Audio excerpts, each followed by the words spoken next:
Alô, amigos! Muito boa noite. Trabalhador desde sempre, um lutador pela vida, pelo calçado, pelo emprego e pela história.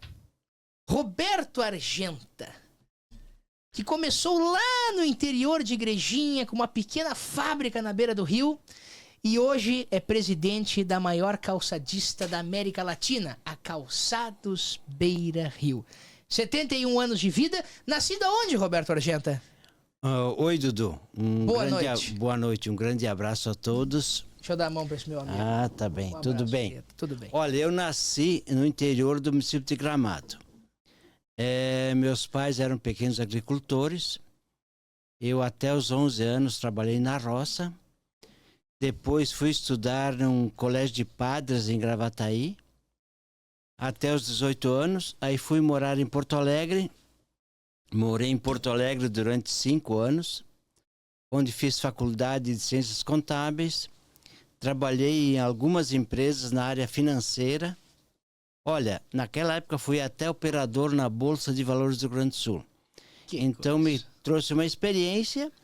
E aí, como o setor calçadista estava em evolução na época, aí fui morar em Igrejinha, onde começamos a Calçados Beira Rio.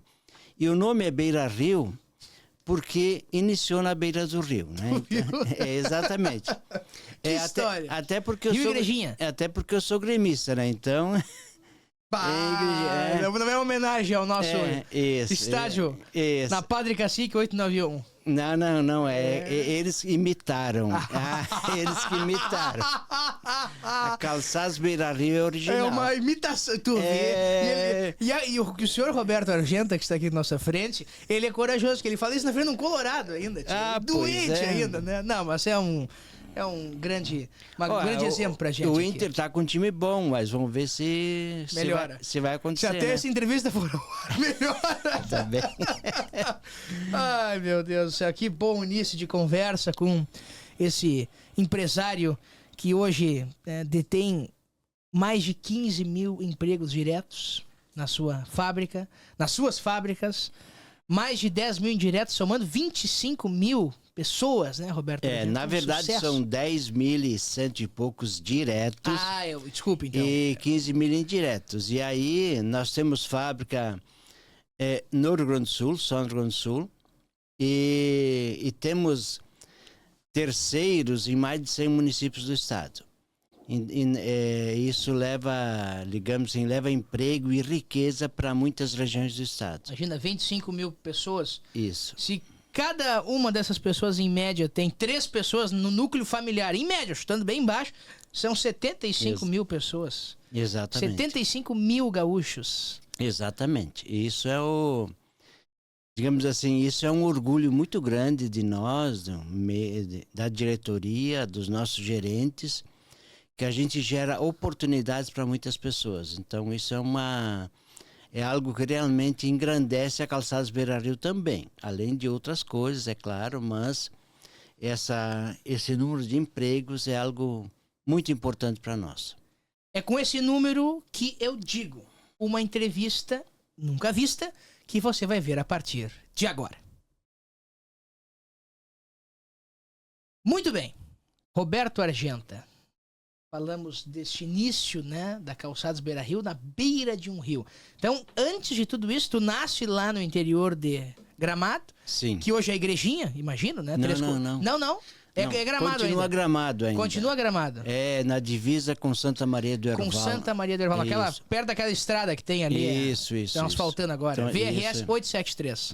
Tá bem. Muito bem. Então, ali nasce Roberto Argenta. Sim. Mora até os 5 anos de idade? Não, até os 11. Até os 11 anos de idade, aí vai pra capital. Aí vou pra Gravataí. Pra Gravataí. Um colégio de padres lá. Foi muito bom. Aí depois vou a Porto Alegre, sim. Aí morei em pensão, enfim, fiz faculdade, me formei na faculdade, trabalhei em algumas empresas lá, principalmente na área financeira. E foi uma experiência muito boa. Aí depois começou a Calçados Beira Rio. Era um galpão de madeira coberto de zinco na beira do rio. Foi assim que começou. Nós tínhamos uma máquina de costura emprestada, alugada, e começamos assim. Muito trabalho, muita dedicação. Foi através disso que a gente foi crescendo ano a ano. E um dos pilares da Calçados Beira Rio, eu diria assim, primeiro é o trabalho, né? Muito trabalho.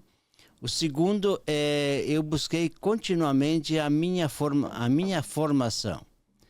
Então, e aí a formação das pessoas, né? Hoje nós somos uma fábrica que treina muitas pessoas dentro da empresa. Treinamos nossos terceiros também, porque para viabilizar hoje, exportamos para mais de 100 países. Para viabilizar tudo isso, nós temos que ter gente preparada, que faz produtos de qualidade. E aí, eu gostei dessa história. Eu já tinha escutado de ti. Um galpão de madeira com telhado de zinco na Beira Rio. Quantos funcionários a Beira Rio tinha na época? Olha, devia ter uns 10, 12. 10, né? 12. 10, 12. Tu era de qual setor, assim? Foi mais administrativo ou chegou a produzir? Eu sempre era chefe, né? Não, eu cheguei a produzir sapatos, sim. Foi sapateiro. Mas principalmente na área administrativa, vendas, financeira era a minha função principal. Qual foi o primeiro sapato, a marca produzida pela Beira Rio? Era Beira Rio ou tinha outra marca? Era Beira Rio. Beira Rio. Como é que era, como é que era o sapato? Olha, era um mocassim feminino, na época de couro, né? E a gente vendia basicamente na época para São Paulo. Certo. E depois fomos expandindo, é claro, né? Era basicamente 2, 3 modelos e aí eu fazia parte administrativa, financeira, vendas, compras de matéria-prima, enfim. Tudo. RH, tudo, tu imagina eu fazia, né? Tudo. Se campava em todas as áreas. Exatamente. Que legal. Aliás, quem fazia a faxina da fábrica era eu em sábados, né? Para não pagar hora extra, né? Então... Era o Roberto, atenção. Eu que fazia. Para as pessoas verem, né? Aquela coisa, né? As pessoas falam, como é que começa uma história? Tá aí. O proprietário da maior calçadista da América Latina, que faxinava a sua fábrica no início de tudo. São as histórias que a gente guarda pra vida, né, doutor? É verdade, é verdade. Muito bem. Primeiro sapato feito e a primeira venda. Te recorda pra quem foi? Olha... Ou as primeiras vendas, né? Foi para primeira nota fiscal foi para um cliente lá de São Caetano, São Paulo. São Caetano. Até me lembro o nome do cliente, era O.E. Gonçalves, era o nome do cliente, né? O.E. Gonçalves. Isso. E como é que vocês se conheceram? Olha, tinha um representante calçadista que foi fabricante em Três Coroas, aí montou um escritório de vendas lá em São Paulo e vendia para mais de 20 fábricas lá. E aí vendia para nós também. Que interessante. E aí começa a história sim. da Calçados Beira Rio.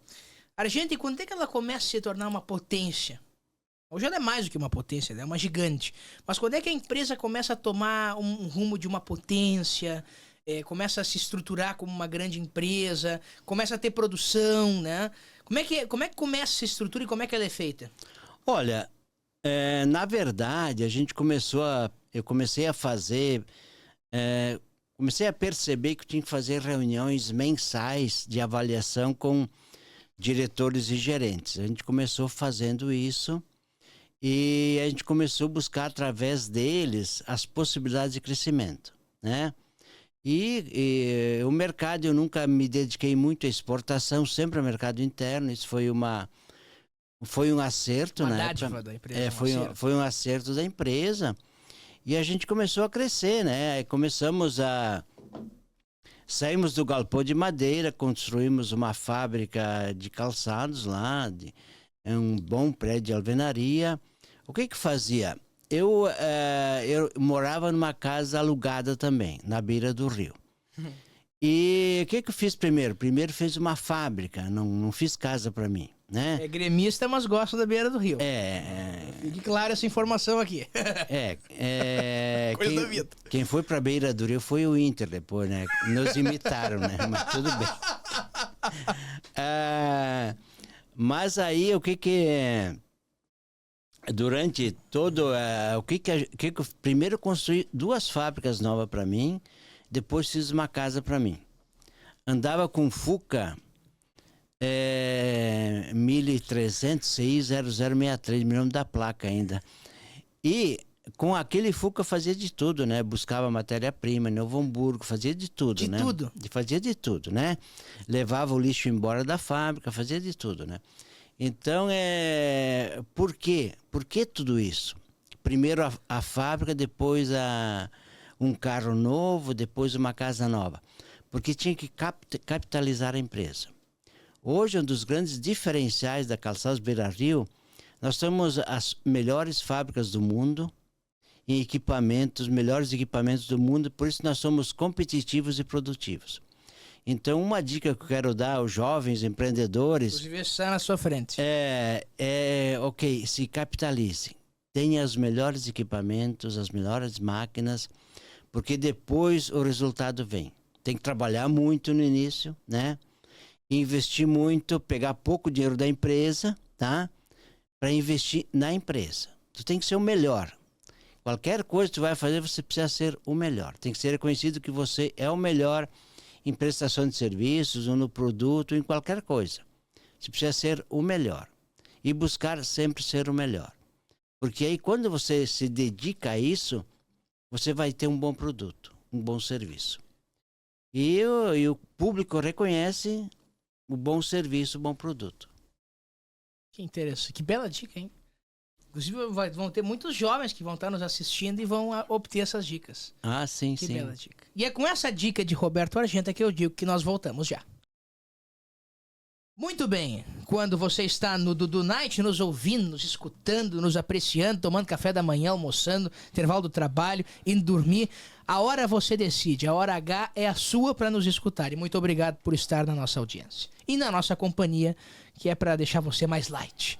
Com o expert do mundo empresarial, calçadista, empreendedor nato, Roberto Argenta, recebendo Argenta na noite de hoje aqui no Dudu Night.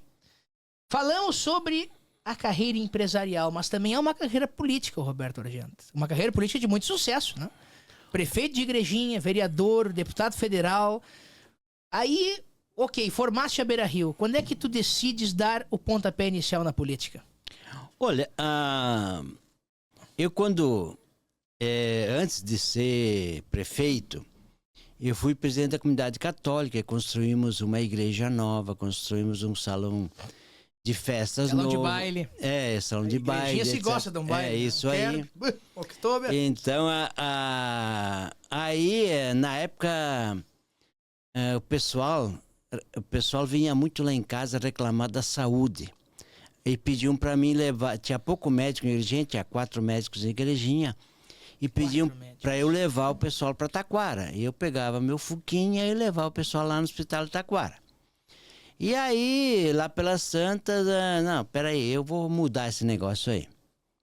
Aí me candidatei a prefeito, ganhei, imediatamente contratei 6 a 7 médicos recém-formados para trabalhar de plantão 24 horas por dia, sábado e domingo no hospital, né? Foi a primeira coisa que eu fiz. E foi muito bom. Deu certo. Deu certo, né? Então a saúde de Igrejinha foi referência e continua sendo referência até hoje na região. E nós apostamos nisso, fizemos isso, fomos até muito criticados, porque nós contratamos os médicos de uma maneira de cargo de confiança, né? Sim. Porque a gente queria logo dar uma resposta e aí conseguimos ter um convênio com o hospital lá de Igrejinha e funcionou muito bem. Além disso, nós construímos 4, 5 creches nos bairros, porque o calçado exige muito trabalho feminino. Então foi um trabalho bem feito nisto. Bem cooptado, bem realizado. Exatamente. Depois também fizemos calçamento e esgoto e calçamento nos bairros. Então nós deixamos a cidade de Igrejinha muito renovada nesses aspectos, né? E aí, depois de 7, 8 anos de ser prefeito, fui candidato a deputado federal, me elegi, trabalhei basicamente lá na questão da geração de empregos. A desoneração da folha de pagamento, né, que trabalhei lá na época e achava isso extremamente importante para facilitar a geração de empregos. Foi uma experiência muito boa, né? Foi uma experiência muito boa. E aí tinha que cuidar da Beira Rio também, não dá para se dedicar só à política. Administrar as Né? duas carreiras. Né? É, exatamente. Mas a Calçados Beira Rio foi bem. Eu sempre formei bons diretores, bons gerentes, então a coisa andou bem. E aí foi dando certo. Deu certo. Deu certo. Deu certo. Mas aí tu decide se desvincular um pouco da política. Sim. Por quê? Houve algum dissabor, né? Nessas questões políticas, Não. a gente sabe que existem muitas coisas que Olha, acontecem. Isso tem, mas basicamente porque surgiu um projeto muito, muito bom do professor Antônio Meneghetti. Que aí me empenhei pessoalmente nisto, né? Botei dinheiro nisso, dinheiro pessoal meu nisto, e construímos uma faculdade no Recanto Maestro. O município era Restinga Seca. Então, lá com esta faculdade, como eram alunos basicamente de filhos de pequenos agricultores, eles precisavam trabalhar lá. E aí também colocamos hotel. Depois, por fim, colocamos as águas termais. Tivemos a felicidade de serem águas salgadas, de altíssimo valor para a saúde humana. E hoje está lá funcionando muito bem, né? Tanto o hotel que serve para eventos de empresas, né? Durante a semana, fim de semana é mais para o turismo nas termas. E construímos também um resort bem junto às termas para que funciona de terças a domingo, né? E dá um movimento muito bom. E além disso, plantamos oliveiras. E produzimos hoje azeite de oliva também. Então com esse centro educacional que é o Recanto Maestro, fizemos que tivesse espaço para muitos jovens poderem trabalhar e estudar ao mesmo tempo. Que belo projeto, hein? E aí, justamente, nós vamos entrar nesse quadro agora. Né? Falou, tem história. Tem fala, tem história. E é justamente esse o primeiro tema que eu gostaria de tratar contigo. Esta união, né, que tu tens depois dessa tua vida política como prefeito e deputado federal e vereador, essa união com o professor Meneghetti, né, onde muito se fala da ontopsicologia. Sim. Né? O que muito tu falaste, ontopsicologia, parece uma palavra difícil, mas ela tem uma definição bonita, podemos dizer, né? Qual é a definição da ontopsicologia que tu tanto referes? Basicamente, a ontopsicologia, ela retrata a lei da vida, a lei natural. O ser humano, como ele foi projetado pelo Criador, né? Sem as distorções, muitas vezes, que a sociedade impõe. Mas é o ser humano como ele foi projetado pelo Criador. Então, conhecendo essa realidade do ser humano, como ele foi projetado, ele consegue se posicionar dentro da sociedade, dentro da área política, dentro da área empresarial, como um líder. E hoje o Recanto Maestro, basicamente, é uma escola de formação de lideranças. E a formação dessas lideranças, depois cada liderança impulsiona o seu negócio. Isso traz benefícios para todo o Brasil. E são feitos eventos internacionais também na área da pedagogia, em todas as áreas, né? Mas se preserva sempre a formação de pessoas. Este é o foco principal da Antônio Meneghetti Faculdade. A formação de pessoas, a formação de lideranças. E funciona durante todo o ano. Se você vai lá em final de semana, em sábado e domingo, tem cursos de liderança na faculdade. Então, é uma escola viva em todos os sentidos. É uma escola viva em todos os sentidos. E aí, a partir disso, me lembro da entrevista que tu deste, inclusive li ela de novo, quando houve a descoberta das águas termais. Como é que foi descobrir a água termal lá no Recanto Maestro? Olha, na verdade, o professor Antônio Meneghetti dizia que o subsolo era riquíssimo, né? E indicava que tinha a possibilidade de águas termais. E aí, embora não tinha nada no Ministério de Minas e Energia, nem na Secretaria aqui de Minas e Energia, nós arriscamos e perfuramos um poço. Que foi difícil o primeiro poço a ser perfurado. Mas quando chegamos a 1.250 metros, conseguimos ter água quente e salgada. Então foi uma aventura muito interessante. Uma isso. aventura. Que aventura, hein? Foi uma aventura muito interessante. Furamos o poço e acharam a água. Exatamente. Exatamente. Hoje temos 2 poços que se colhe a água, né? E depois tem o tratamento da água e ela é devolvida a 1.250 metros a 1 quilômetro de distância. Porque ela não pode ser jogada na natureza porque é salgada. Então ela é tratada e devolvida para O mesmo lugar que ela... para o mesmo lençol freático da onde é tirada, né? Então e agora também a gente vai estar ultimando as licenças para começar a vender nas farmácias água termal. Olha só. Que hoje Do Recanto Maestro. do Recanto Maestro. Que acredito ser um bom negócio vender essa água termal nas farmácias. Olha só. Porque Tem uma previsão de quando isso começa? Olha, aí depende mais da burocracia do Estado, né? Que é complicado. Que é complicada, ok. Mas acredito que dentro de um ano a gente vai estar vendendo já essa água termal nas farmácias. E tem uma média assim de produção, alguma coisa já? Aí depende da venda, porque a água tem a vontade, né? Então, depende de quanto vende. Essa pergunta foi uma boa resposta. Confesso, gostei mais da resposta do que da pergunta. Depende de quanto tu vai vender, né? Então, todas as respostas. Tu vai ter que colocar em redes de farmácias, enfim, né? Porque hoje esta água, ela é muito importada da França, né? Sim. Essa água termal. E aí... A Perrier, eu acho que é termal, né? Tem a Viti, que é de uma cidade francesa lá, que é reconhecida como a cidade de saúde, por ter essas águas termais lá. Imagina, não vai precisar mais trazer água da França, tem a mesma água no Rio Grande do Sul. Exatamente. E estamos na frente de quem vai fazer toda essa rede de distribuição, vai captar Olha, isso ela. aí, Duda, isso aí foi tudo trabalho de fim de semana, tá? Durante a semana na Beira Rio, fim de semana no Recanto. Essa é a tua agenda? Essa é a minha agenda. Eu vou deixar para falar um pouquinho, porque eu quero saber como é que funciona essa agenda daqui a pouco. Mas antes, dentro desse quadro ainda, tem uma frase aqui que tu falaste mais precisamente, 11 de setembro de 2023. Vamos levar até 60 dias para recomeçar. Te lembra desse episódio? Em Mussum? Lembro, sim. Até Roca Salles, Roca Salles. Até hoje tiveram 3 vereadores de Roca Salles lá conversando comigo e porque agora tem eleições municipais, etc, né? E eu coloquei que a prioridade deles tem que ser, digamos assim, afundar o rio lá. Porque para evitar novas enchentes, né? É uma catástrofe, né? Nós até estamos, a Beira Rio está pagando máquinas lá para... Já fizemos uma parte de tirar o cascalho do rio, movemos lá um direcionamento de um arroio para sair mais embaixo no rio, que também ajuda bastante.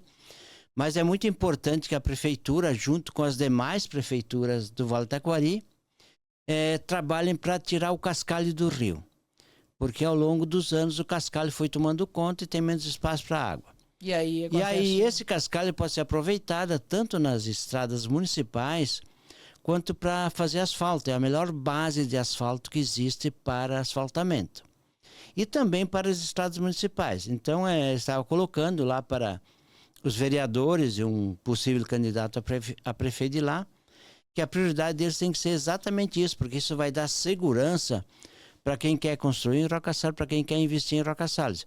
Não é que elimina totalmente o risco, porém, ajuda muito. Eu, quando fui prefeito de Igrejinha, nós tiramos todas as ilhas e represas do Rio Paranhama lá e nunca mais houve uma grande enchente como aconteceu lá.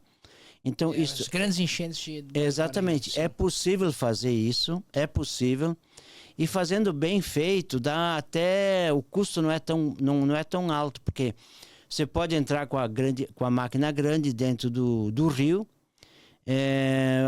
as caçambas entram dentro do rio e tiram o cascalho e podem levar para fazer britagem, fazer pedra-brita, para fazer estradas, para fazer asfalto, enfim, tudo é possível, né? E agora ali, como tem a cidade Encantado, também nós fomos com o prefeito de Encantado, porque lá tem o O Cristo Protetor está se tornando também uma atração turística. Então, há necessidade de duplicação da RS lá, que vai de Venâncio Aires até Encantado. E todo esse cascalho poderia ser utilizado para esse asfalto também. Que interessante. Porque qual é a lógica, né? Isso eu aprendi lá em Igrejinha. Ó, em vez de tu ir buscar cascalho no morro e trazer para perto do rio, pega de dentro do rio e faz o trabalho com o cascalho do rio. É de muita melhor qualidade. E a mesma coisa diz para o pessoal lá de Roca Salles e Encantado. Tem um estudante de engenharia civil aqui na frente, acho que ele pode levar isso lá para a Universidade Fevale. Uma bela teoria. Não, é muito importante isso, porque você aproveita o cascalho, que é muito melhor do que qualquer outro tipo de... para fazer, cuidar das estradas do interior e para fazer asfalto, enfim, base para calçamento, tudo isso. Muito interessante. Mas eu lembro que dentro desse episódio da catástrofe lá em Roca Salles, lá em Mussum, lá na parte central do estado, houve uma manifestação também de tua parte na reinauguração da fábrica, reclamando da burocracia do governo em liberar recurso, em liberar auxílio, fazer de tudo para aquela comunidade. Olha, Conta um pouco mais essa fala pra gente. Olha, na verdade, até a reinauguração da fábrica não havia sido liberado dinheiro para as prefeituras lá para, digamos assim, nada, nem para reconstrução de casas, para nada. Então, eu coloquei lá, também coloquei para o ministro do Lula lá, lá de Santa Maria. Paulo Pimenta, também essa preocupação. Colocamos as autoridades estaduais que tinham que ter agilidade, né? Porque as pessoas precisavam trabalhar, precisavam viver. Nós, durante algum tempo, nós compramos cobertores, colchões, travesseiros, ranchos para a população atingida lá, mas cabia ao Estado entrar e fazer essa parte, né? Até porque as prefeituras estavam também com suas dificuldades. As prefeituras estão destruídas. Exatamente. O Roca Salles não tinha prefeitura mais. É verdade. Antes da gente ir para o próximo bloco, o senhor foi candidato a governador do estado. Sim. Né? Fizeste uma campanha aí muito conhecida por causa do chapéu. Né? O chapéu virou um item popular aí no Rio Grande do Sul por conta da sua marca. Imagino que os donos de fábrica de chapéu devem ter ficado ainda mais amigos do senhor, deve ter vendido algum chapéu. Mas doutor Alexandre, o senhor tinha um plano de governo, que eu me recordo, o senhor me corrige, eram 12 estratégias, né? De foco. 12 estratégias muito direcionadas: educação, emprego, agricultura. Não essa coisa que tem hoje no estado. Olha, na verdade, várias coisas. O que eu queria fazer em primeiro lugar, né? Era ter poucas secretarias, porque... Quantas eram? Eram 12 secretarias. 12. Até porque agora o presidente Milei na Argentina está com 7, 8 ministérios, funciona muito bem. Porque eu imagino, a experiência que eu tenho como empresário, eu tenho 4 diretores. Cada um cuida da sua área e funciona bem. Não é? Se eu botar 20, não vai funcionar tão bem, né? Então 4 é o suficiente. E no estado não se tinha mais do que todas essas secretarias. E o que a gente ia priorizar, né? Basicamente o desenvolvimento econômico do estado, através da geração de empregos, né? Como é que o estado vai pagar suas dívidas? Tem que ter desenvolvimento econômico, tem que ter produção. Aliás, eu vi uma frase do Getúlio Vargas que o governador Colares colocou no Palácio Piratini. Getúlio Vargas dizia o seguinte: se queres combater a carestia, a fome, incentive a produção. Então era a melhor maneira e continua sendo a melhor maneira para desenvolvimento do estado e do Brasil também. Mas o estado ainda é muito luxuoso, né?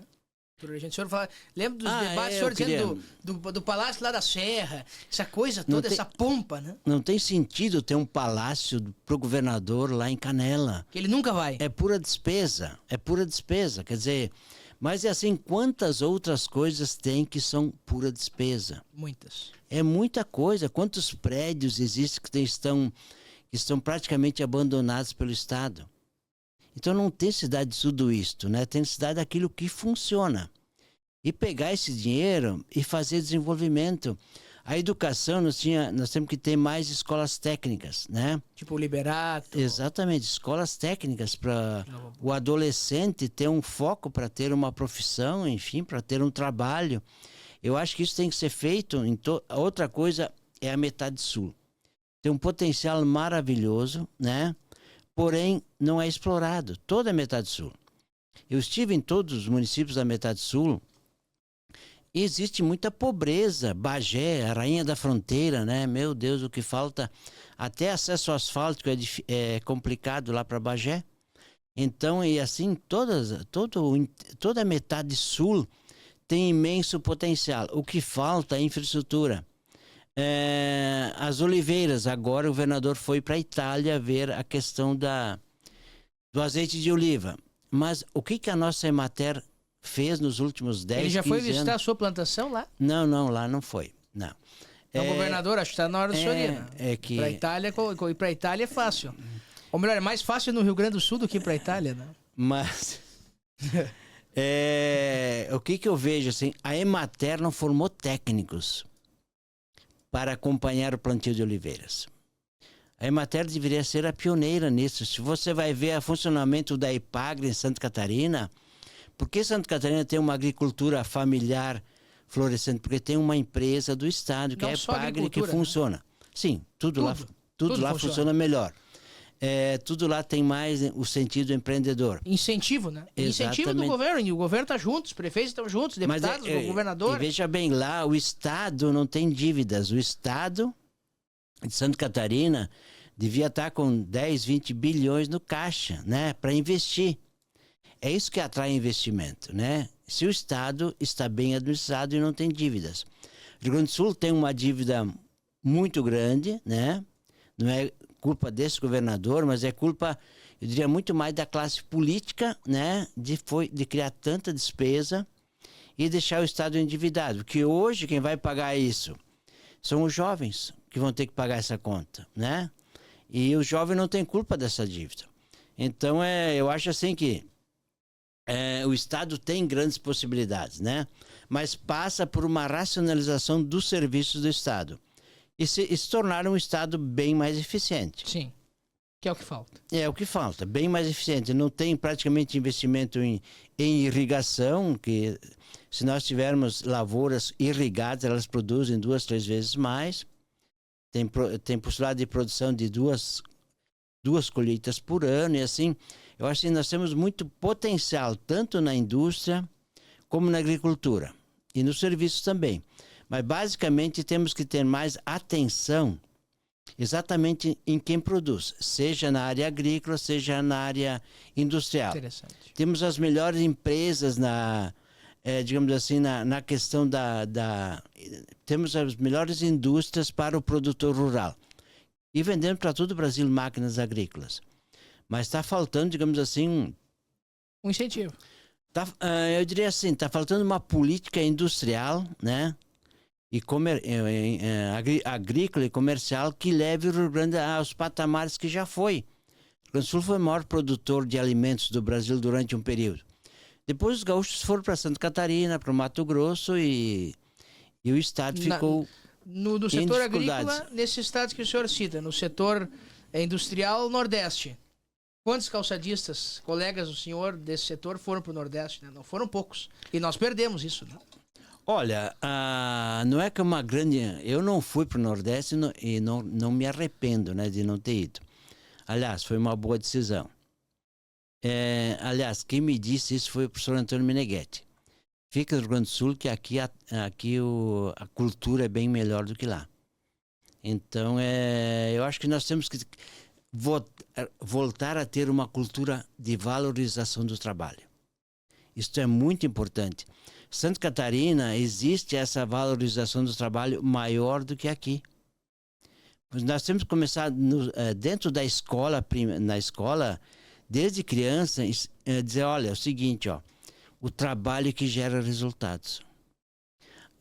Me lembro que a minha mãe sempre dizia o seguinte,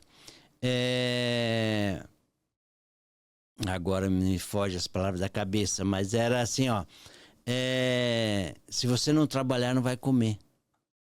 né? Porque é uma família pobre, então tinha que trabalhar para garantir. Eu trabalhava desde que eu me lembro de ser gente, eu trabalhava, né? Então isso não faz mal para ninguém, né? E aliás ajuda a formar as pessoas. Que interessante. Interessante. É com esse ponto de vista que eu digo que nós voltamos já.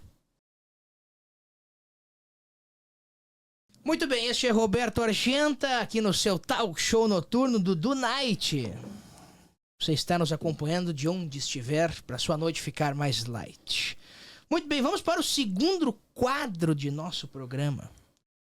Tudo em 10 segundos. Eu vou lhe dizer um tema. Tá O bem. senhor tem 10 segundos para me contar o que o senhor acha desse tema. Tá bem. Começando por cultura. 10 segundos, doutor Argenta. Olha, a cultura... eu vou falar da cultura brasileira. Para mim é a melhor do mundo, né? Aqui, 10 segundos. árabes e judeus tomam um cafezinho juntos. Então nós temos uma cultura humana. Eu vou lhe dar mais Humanista. segundos, que eu tô gostando das suas explicações. Tá bem. Família. A família é a base da formação da sociedade, especialmente para a formação das crianças. É extremamente importante na formação, principalmente na formação das crianças e depois, quando o jovem precisa saber, digamos assim, ter a sua independência econômica através do trabalho e do estudo. Amizade. Olha, ter boas amizades é muito importante, né? E os verdadeiros amigos não são aqueles que só batem nas costas. São aqueles que Batem dizem... de frente. Exatamente, batem de frente e dizem as coisas que você não gostaria de ouvir, mas é importante. Tem um cidadão aqui na frente que... É verdade. É verdade. Isso é amizade e irmandade. Doutor Argenta, fé. Olha, eu acredito em Deus, acredito num ser superior que me criou e criou todo esse universo. É impossível pensar o universo, pensar a vida humana, sem pensar num ser superior que nos criou. Esporte. Esporte é muito importante para as pessoas, né? Aliás, no Recanto estamos fazendo quadras de esporte lá para os hóspedes que vêm lá, para os visitantes. Se tiver beach tênis, eu vou lá jogar. Tem beach tênis também, né? E eu, quando era jovem, né? Jovem até os 50, 60 anos, eu jogava futebol, né? Agora jogo bocha, que é mais fácil, tá? Mas é muito importante o esporte, sim. É verdade. Falando em esporte, nós vamos lançar daqui a pouco, e já vai estar lançado o Dudu News Esportes. Siga, vai estar aí na sua tela, @Dudu News Esportes. Não só o Dudu News com as notícias do seu dia, mas o Dudu News Esporte. E falando em esporte, Inter ou Grêmio? Grêmio. Por quê? Porque o meu pai era gremista. Tu vai na arena do Grêmio de vez em quando? Olha, difícil. Difícil? Mas tu assiste o teu time? Assisto meu time, sim. Porque esses tempos aí o senhor tava numa janta e mencionou que precisava pra casa assistir o Grêmio. Mas é sem dúvida, né? Aliás, eu não assisto muita coisa de televisão, mas o jogo do Grêmio é prioridade. É, né? Prioridade? É, exatamente. E sobre o Inter, o que o senhor considera? Ele é um meio... Pro Grêmio existir, tem que existir o Inter. Sem dúvida. É importante o Inter, né? Desde que perca pro Grêmio, né? Brasil, doutor Argenta. Olha, o Brasil é um país que tem uma população maravilhosa. O que falta é gerenciamento. Falta nossos governantes pensarem em gastar menos e deixarem mais dinheiro assim para a sociedade poder crescer. O Brasil é um país que pode crescer 5%, 6% ao ano. E não esses pífios 1%, 2% ao ano. Podemos crescer muito mais. O que falta também é a classe política se conscientizar que o Brasil precisa crescer. Isso é muito importante. Um limão pronto ou uma limonada feita com muito trabalho? Uma limonada feita com muito trabalho. Muito bem. Prato preferido do Dr. Roberto Argenta?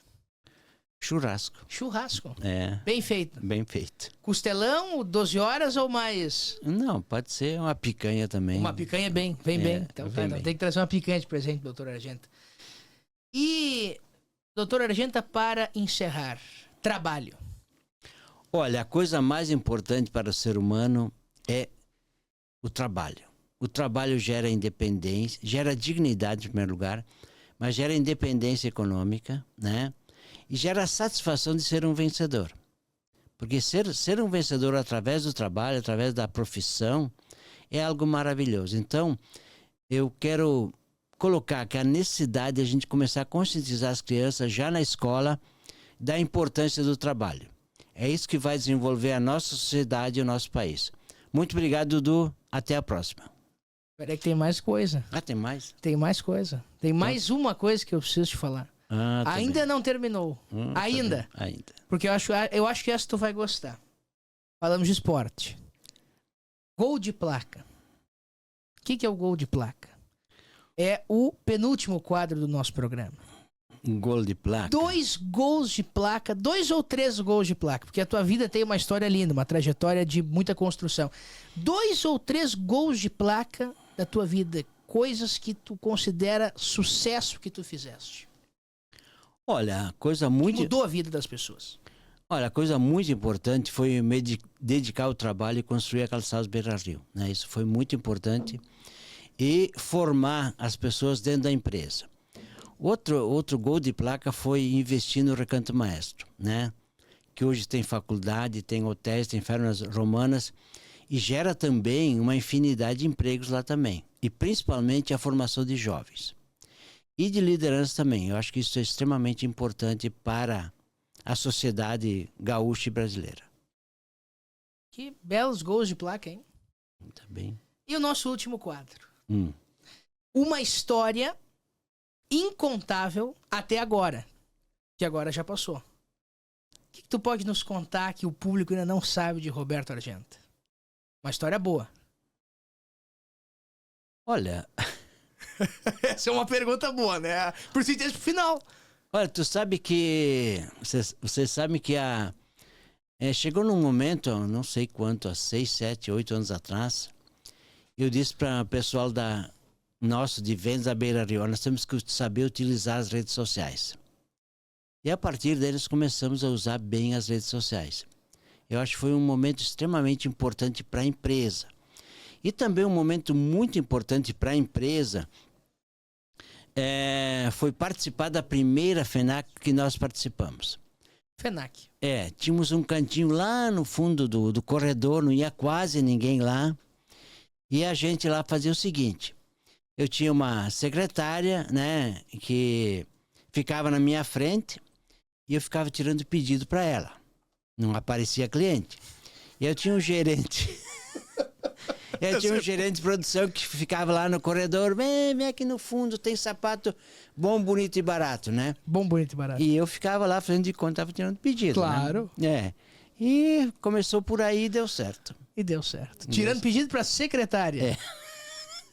Que coisa. Essas são as histórias de Roberto Argenta, no qual eu faço Mas porque se vinha um cliente lá de fato, se não tinha ninguém comprando, é que nem restaurante onde não para ninguém, não vai ninguém, né? Claro. Então tu tem que fazer de conta... Tem que sinalizar que alguma coisa está acontecendo. Exatamente. Tem que ser só pra ti, né?